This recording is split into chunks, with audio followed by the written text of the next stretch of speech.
Mr. Osni Vaishnav ji, Shipping Minister, Minister of State, Shipping and Inland Waterways,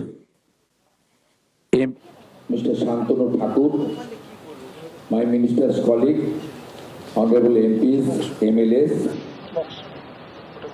Mr. Vivek Kumar Gupta, Member Railway Board, and other key officers coming from Delhi, and GM Eastern Railway, GM South Eastern Railway, GM North Frontier Railway, GM North Frontier Railway, GM Metro Kolkata. I would like to convey my best wishes on this meaningful meeting and workshop. আমি মাননীয় মুখ্য সচিব মনোজ আগরওয়াল সহ আমাদের সমস্ত পশ্চিমবঙ্গের আধিকারিকদেরও স্বাগত জানাচ্ছি। আমাদের প্রথমের যে আলোচনা এটা প্রেসের জন্য আমি বলবো, তাই আমি পশ্চিমবঙ্গের প্রচুর মানুষ লাইভে দেখছেন, সেই কারণে আমি আমাদের সুইট ল্যাঙ্গুয়েজ বেঙ্গলিতেই বলবো যে আমরা এই সরকারের 1 মাস হয়নি, 9th মে সরকার 1 মাস হবে।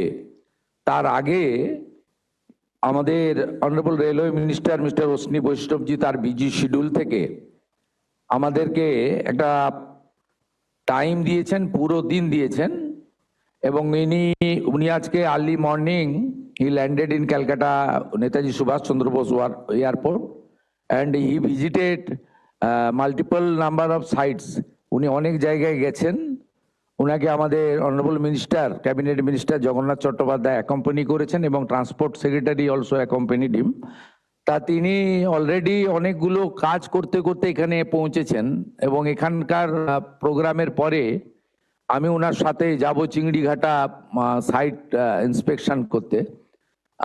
এগুলো একটা লং পেন্ডিং, অনেক দিন ধরে পশ্চিমবঙ্গে রেলের সঙ্গে এই বিগত যে সরকার ছিল একটা যুদ্ধ ভাব, সেন্ট্রাল স্টেট রিলেশনটা এত খারাপ জায়গায় নিয়ে গেছিল, যার ফলে পশ্চিমবাংলার মানুষ, আমাদের সবচেয়ে বিশ্বের জনপ্রিয় নেতা এবং ভারতবর্ষের প্রধানমন্ত্রী নরেন্দ্র মোদীজি, তিনি রেলওয়ে সেক্টরে যেভাবে উন্নয়ন করেছেন, রিফর্মস করেছেন এবং রেলকে যে জায়গায় নিয়ে গেছেন, তার টেস্ট থেকে, তার স্বাদ থেকে, তার সুযোগ থেকে আমাদের বাংলার অ্যাপ্রক্স 11 কোটি মানুষ কিন্তু বঞ্চিত হয়েছেন। আজকে আপনাদের খুব খুশির খবর যে আমাদের এই মিটিংয়ের যে আউটকাম হবে তাতে পশ্চিমবঙ্গে রেল সেক্টরে 1 লক্ষ কোটি টাকার বেশি কাজ হবে। ऑनरेबल एमआर माननीय अश्विनी वैष्णव जी मुझे कमिट किया है, ये पूरा रुपया रेडी है, 1 लाख करोड़ रुपया हम लोग तुरंत ये काम करूंगा। এতে 102টি নতুন আমাদের অমৃত ভারত স্টেশন মডার্নাইজেশন হবে, আধুনিক মানের হবে এবং 538টা অপরচুনিটি আমাদের ছিল এবং আন্ডারপাসেস হবে। ইটস এ গ্রেট অ্যাচিভমেন্ট, একটা বড় অপরচুনিটি আমাদের ছিল। আগের সরকার রেল দপ্তরের সঙ্গে কথা বলেনি, রেলওয়ে মিনিস্টারের সঙ্গে যোগাযোগ করেনি। অনারেবল রেলওয়ে মিনিস্টার অনেকবার দিদেন সিএম কে চিঠি করেছেন, রেল বোর্ড চিফ সেক্রেটারিকে চিঠি করেছেন, বাট দে নট রেসপন্ডেড, মানে ওরা কোঅপারেট করেনি, চিঠির উত্তর পর্যন্ত দেয়নি। এবং আমরা রেসপেক্টেড মোদিজিকে আমরা থ্যাঙ্কস জানাবো। ডিউরিং ইউপিএ পিরিয়ড 2009-2014 পশ্চিমবঙ্গে মেট্রো এবং ভেরিয়াস রেলওয়ে প্রজেক্টে বেঙ্গল পেয়েছিল 4380 কোটি টাকা। কিন্তু আমাদের রাজনৈতিক অপোজিট থটের সরকার থাকা সত্ত্বেও মাননীয় নরেন্দ্র মোদীজি পশ্চিমবঙ্গকে যে ভালোবাসেন তার প্রমাণ হচ্ছে 2026-27 অর্থবর্ষে, যেখানে 5 বছরে 4380 কোটি টাকা, একটি সিঙ্গেল ফাইন্যান্সিয়াল ইয়ারে এখন তো রেল বাজেট আলাদা হয় না, একসঙ্গে হয় জেনারেল বাজেটের সঙ্গে। পশ্চিমবঙ্গের জন্য দিয়েছেন 14,205 কোটি টাকা এই এক বছরে। এর সাথে পেন্ডিং রেলওয়ে প্রজেক্ট, তাতে যদি আমরা এনওসি দিয়ে দিই, ল্যান্ড প্রোভাইড করি, তাহলে আমাদের 1 লক্ষ কোটি টাকারও বেশি ইনভেস্টমেন্ট করার সুযোগ রেলওয়ে বোর্ডের, রেলওয়ে মিনিস্ট্রির এখানে পশ্চিমবঙ্গে আছে। আপনারা শুনলে খুশি হবেন, পশ্চিমবঙ্গের মানুষ যেহেতু বিভিন্ন চ্যানেলে শুনছেন, তারা লাইভ দেখছেন, আমি তাদেরকে এই অল্প সময়ের ডবল ইঞ্জিনের সরকার অলরেডি এফওবি এবং আন্ডারপাসের জন্য আমরা 40টার বেশি এনওসি রেলওয়ে দপ্তরকে দিয়ে দিয়েছি, এবং প্রায় 60টা রেলওয়ে প্রজেক্ট যেটা রেলওয়ে বোর্ড গত বছর অ্যাপ্রুভ করেছিল লাস্ট অক্টোবর 2025 অক্টোবর নভেম্বরে, সেই তার যে অ্যাডুকুয়েট ল্যান্ড, আমাদের এখানে সমস্ত জেলা শাসকরা শুনছেন, ল্যান্ডের লোকেরা আছেন, আপনারা ক্লিয়ারলি আমাদের গভর্নমেন্টের মিশন এবং ভিশন শুনে নিন। আমরা যেমন আমাদের বর্ডার প্রোটেকশন দেওয়ার জন্য বিএসএফকে ল্যান্ড হ্যান্ডওভার করছি, ঠিক একইভাবে রেলওয়ে নেটওয়ার্ককে গোটা পশ্চিমবঙ্গে পৌঁছে দেওয়ার জন্য মাননীয় রেলমন্ত্রী অশ্বিনী বৈষ্ণবজির যে বিশেষ মিশন এবং রেলওয়ে বোর্ড যে প্রজেক্টগুলো অ্যাপ্রুভ করেছে, অ্যাপ্রক্স 61, আমি এলওপি ছিলাম দিদেন টাইম, অনারেবল এমআর আমাকে তার চিঠিও কপিও দিয়েছিলেন যে railway board sanction 61 project in West Bengal. এর মধ্যে একদম North Bengal to South Bengal সব এলাকা আছে, আমাদের জঙ্গলমহলের ইম্পর্টেন্ট প্রজেক্টগুলো রয়েছে। এবং আমার যে আর্লিয়ার অ্যাসেম্বলি কনস্টিটিউয়েন্সি ছিল, সেখানে নন্দীগ্রাম প্রজেক্টেরও 6 একর জমি ওনার প্রয়োজন ছিল, সেটাও ছিল, এবং আমাদের মেট্রো এক্সপেনশনের জন্য তারও প্রজেক্টগুলো ছিল যা রেলওয়ে বোর্ড স্যাংশন করেছে। এতে অনেক জেলা উপকৃত হবে। আমাদের করিমপুর, জলঙ্গি, আমাদের তেহট্ট, নদিয়া, মুর্শিদাবাদের ওই জোন রেল মানচিত্রের বাইরে আছে। আমাদের লালগড় এবং বড় একটা অংশ রেলওয়ে মানচিত্রের বাইরে আছে। গোপীবল্লভপুর, নয়াগ্রাম আমাদের রেলওয়ে মানচিত্রের বাইরে রয়েছে। দক্ষিণ দিনাজপুরের হিলি সহ একটা বেল্ট রেলওয়ে মানচিত্রের বাইরে আছে। দক্ষিণ 24 পরগনার একটা বড় অংশ সাগর সুন্দরবন এলাকা রেলওয়ে মানচিত্রের বাইরে আছে। সব জায়গা কাভার করে রেলওয়ে বোর্ড এই প্রজেক্টগুলো অ্যাপ্রুভ করেছিল। অনারেবল ডিস্ট্রিক্ট ম্যাজিস্ট্রেটরা আপনারা ভার্চুয়ালি যুক্ত হয়েছেন।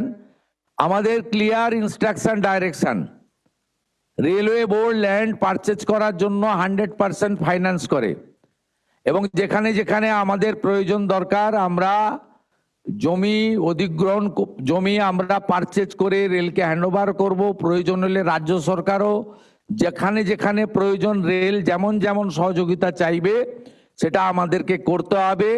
এবং একটা ক্যালেন্ডার বানান, শুধুমাত্র মিটিংয়ে যোগদান করে নোটিং নয়, যে কবে কোন জায়গায় রেলের জমি দিতে পারবেন, এই জায়গাটা ক্যালেন্ডার বানান। আমি পশ্চিমবঙ্গের মানুষকে আশ্বস্ত করতে চাই, under the visionary leadership of the prime minister Narendra Modi, double engine is now functioning properly, এবং a good outcome will come within stipulated period. পশ্চিমবঙ্গের মানুষ ডবল ইঞ্জিনের টেস্ট পাবে, সড়কও যেমন মজবুত হবে, সেতুও যেমন তৈরি হবে, সরকারি বাসও যেমন ছুটবে, ভেহিকেলও যেমন ছুটবে, সাথে সাথে আমরা রেলের যে মেট্রো এবং রেলের যে টেস্ট মানুষের কাছে পৌঁছে দিতে পারবো। এবং সবটাই আমাদের আগামী দিনে আজকের যে মিটিং হবে, উনি উনার মূল্যবান ভ্যালুয়েবল টাইম স্পেয়ার করেছেন, আমরা এই মিটিংয়ে সেই বিষয়গুলো আলোচনা করব। তাই আমি দীর্ঘ বক্তৃতা না রেখে আমাদের পশ্চিমবঙ্গে রেল দপ্তর যেভাবে এগিয়ে এসেছেন পশ্চিমবঙ্গকে নবনির্মাণ করতে, পুনর্নির্মাণ করতে, আমি honourable minister of railway Ashwini Vaishnaw ji को मेरा दिल से आभार प्रकट करते हुए मेरा बात यही खत्म करता हूं। नमस्कार, जय हिंद, भारत माता की जय। May I kindly request Union Railway Minister sir to kindly deliver his speech to the press. Bharat माता की जय। सबसे पहले तो आप सबको बहुत बहुत बधाइयाँ। जिस तरीके से आपने देश को बचाया है, बंगाल को बचाया है, उसके लिए आप सबका बहुत बहुत साधुवाद। हमारे बहुत ही सम्माननीय और लड़ाकू जुझारू, बहुत एकदम मजबूत दादा सीएम साहब शुभेंदु दादा को मैं सबसे पहले नमस्कार करता हूं। आपके नेतृत्व में इतिहास रचा गया है। आपको बहुत बहुत साधुवाद, बहुत सम्मान। शांतनु दादा मेरे साथ हमेशा केंद्र सरकार में सहयोग करते हैं। उपस्थित सभी माननीय मंत्री वृंदो, उपस्थित सभी एमपी साहब जो हमारे साथ पार्लियामेंट में हमेशा साथ रहते हैं, और नवनिर्वाचित सभी एमएलए साहब को मैं सबको बहुत बहुत शुभकामनाएं देता हूं। और मैं विशेष शुभकामनाएं देना चाहता हूं राज्य सरकार के अधिकारियों को, रेलवे के अधिकारियों को। अब आपको अपना काम करने का मौका मिला। इतने लंबे समय तक बंगाल में जिस तरह से एकदम रोक के रखा हुआ था, विकास आगे न हो, कोई काम न हो, वैसी परिस्थितियां बना के रखी थी। तो अब आप सब मिलके दिखा दीजिए कि डेवलपमेंट का काम कैसे होता है, काम कैसे आगे बढ़ता है। अब आप मिलके दिखा दीजिए। दिखाओगे भाई अधिकारियों, रेलवे और स्टेट के अधिकारियों, दिखाओगे? हाथ ऊपर करो भाई। डीएम साहब भी बैठे हैं हमारे, सबके सब रिमोटली कनेक्टेड हैं। सभी डीएम साहब दिखाओगे भाई? आप भी हाथ ऊपर करो अगर पूरी ताकत लगाने के लिए तैयार हो तो। कुछ लोग अभी भी हाथ ऊपर नहीं कर रहे हैं, तैयार नहीं है लगता है काम करने के लिए। सीएम साहब देख रहे हैं आपको। धन्यवाद। साथियों, जैसा भी सीएम साहब ने बताया सबको, रेलवे का, माननीय प्रधानमंत्री जी का, श्री नरेंद्र मोदी जी का जैसा बंगाल के प्रति आग्रह है, जितनी सद्भावना है, वो सद्भावना सीधा साधा ट्रांसलेट होती है किस तरह से मोदी जी ने रेलवे के लिए फंड्स दिए। यूपीए सरकार, जिसमें पूर्वतन मुख्यमंत्री एक अच्छा रोल अदा करती थी अपना, वो सरकार के समय भी मात्र 4,000 करोड़ रुपए रेलवे को मिलते थे बंगाल के लिए, मात्र 4,000 करोड़। आज मोदी जी 14,000 करोड़ रुपए रेलवे के लिए देते हैं बंगाल के डेवलपमेंट के लिए। 14,205 करोड़ रुपीस का बजट है 26-27 के लिए। अनफॉर्चुनेटली अब तक जितना भी प्रयास करें, टीएमसी की जो पूर्वतन सरकार थी उसमें काम के लिए परमिशन ही नहीं मिलती थी। भाई परमिशन तो देना दूर, ये हालत थी, कुछ काम के लिए तो वो कोर्ट में चले गए थे। अपने कोलकाता मेट्रो का काम, चिंगड़ी घाटा, वहां पे छोटा सा पैच, जैसा जैसा कोलकाता पुलिस ने हमको बताया वैसा वैसा हमने उसका डाइवर्जन का पूरा प्लानिंग कर दिया। उसके बावजूद भी परमिशन नहीं दिया। हाई कोर्ट ने डायरेक्शन दिया, हाई कोर्ट के डायरेक्शन को भी टीएमसी की सरकार ने माना नहीं। सुप्रीम कोर्ट गई टीएमसी की सरकार। किस लिए गई सुप्रीम कोर्ट टीएमसी की सरकार? कलकत्ता के निवासियों को मेट्रो का बेनिफिट न मिले, इसके लिए टीएमसी की सरकार सुप्रीम कोर्ट तक गई। ये था उनका काम करने का तरीका, ये था उनका सोचने का तरीका। मैंने पार्लियामेंट में खुल के बोला था कि टीएमसी विकास विरोधी है, और ये आज पश्चिम बंगाल की जनता ने प्रधानमंत्री श्री नरेंद्र मोदी जी के नेतृत्व में और शुभेंदु अधिकारी साहब की बहुत कर्मठ, बहुत ही मजबूत, बहुत ही एक जमीनी स्तर की संघर्ष के कारण और आप सबके संघर्ष के कारण आज जो एक परिवर्तन लाए, इस परिवर्तन में अब हमारी जिम्मेदारी बनती है कि हम बहुत अच्छी तरीके से जो प्रधानमंत्री जी ने पश्चिम बंगाल के लिए जो सपना देखा है उसको पूरा करें। उसमें हम सब मिलकर काम करेंगे। जैसा माननीय मुख्यमंत्री जी ने बताया, 102 स्टेशन का पुनर्निर्माण, जिसमें से 10 स्टेशन का काम ऑलरेडी कंप्लीट हो गया है। वंदे भारत सबसे पहले स्लीपर चालू हुई पश्चिम बंगाल में, अमृत भारत ट्रेन सबसे पहले चालू हुई पश्चिम बंगों में। आज 9 वंदे भारत एक्सप्रेस चल रही है पश्चिम बंगों में, 1 स्लीपर एक्सप्रेस चल रही है वंदे भारत की, और 13 अमृत भारत ट्रेन्स चल रही है पश्चिम बंगों में। जो आने वाले समय में बहुत सारे अच्छे काम होने वाले हैं वो भी मैं आपको बताना चाहूंगा। लेकिन मोदी जी का पश्चिम बंगों के प्रति जितना सद्भाव है उसका एक उदाहरण है कोलकाता मेट्रो। कब चालू हुआ था? 1972 में।